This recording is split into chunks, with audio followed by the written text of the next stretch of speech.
move into the very last recap of our 3-day event and close out with a thank you. Um, I've just posted in the chat the survey once again. If you could complete that, we'd very much appreciate it. We do want to hear from you. It improves both our resources and also the workshop moving forward.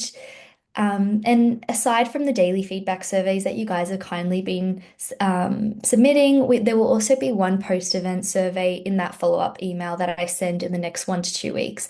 And it'll just look at the event holistically.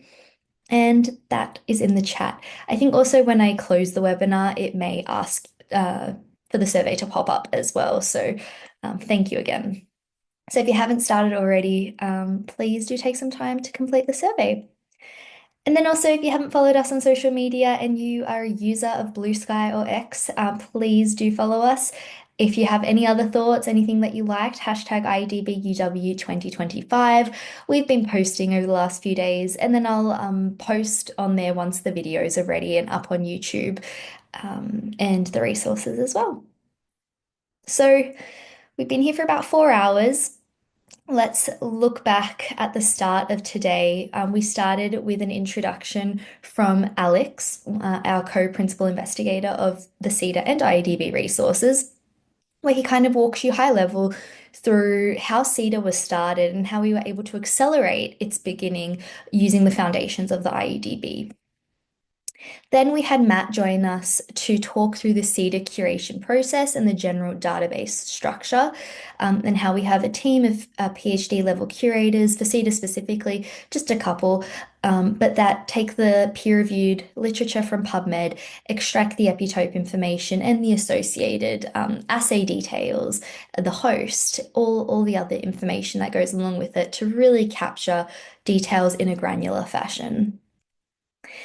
And then we heard from Zeynep on how to access the CEDAR data through the query interface, through the reporting function, so the downloads, the exports, and she provided us with some really nice case study examples to set the context of how you could run some of these queries.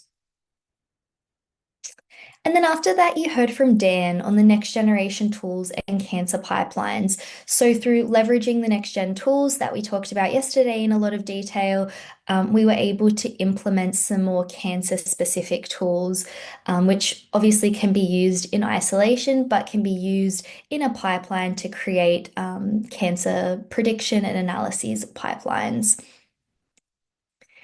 And then you heard from Zeynep once again on the neo-epitope and prostate cancer meta-analyses and how she and other team members were able to use the CEDAR database to glean insights into what the community is doing in regards to neo-epitope research or prostate cancer research, the strengths and then the gaps in the research as well. And then we had also Bjorn join us for the Q&As there. And then in that latter half, we heard from the Los Alamos team. Jenny presented the Lano HIV sequence and catnap neutralization databases, and Jennifer presented the Lano HIV immunology database, along with some live demonstrations there of their tools as well. Couple of reminders once again. So we will send that post-event email hopefully in the next week, but it is Thanksgiving break next week in the US, so possibly the week after. We'll have the recordings for you. We do edit the 12 hours of content and upload them to YouTube, so it takes a little bit of time, so thank you for your patience. All the presentations will also be shared like they were today, but online as well for you to access. Participation certificates will be provided upon request, and those instructions will be in that post-event email. And then I already mentioned the post-event feedback survey. So with that, day 3 is behind us, and we officially wrap on the 2025 IEDB Virtual User Workshop.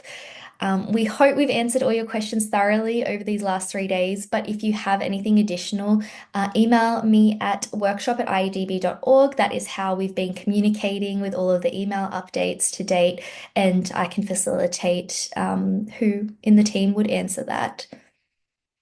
And once again, a huge thank you to all of our attendees today and over the day one and day two as well. The reason why we have these resources is for them to be useful to the researchers in the science community. So they don't really exist unless there are users there to actually utilize them.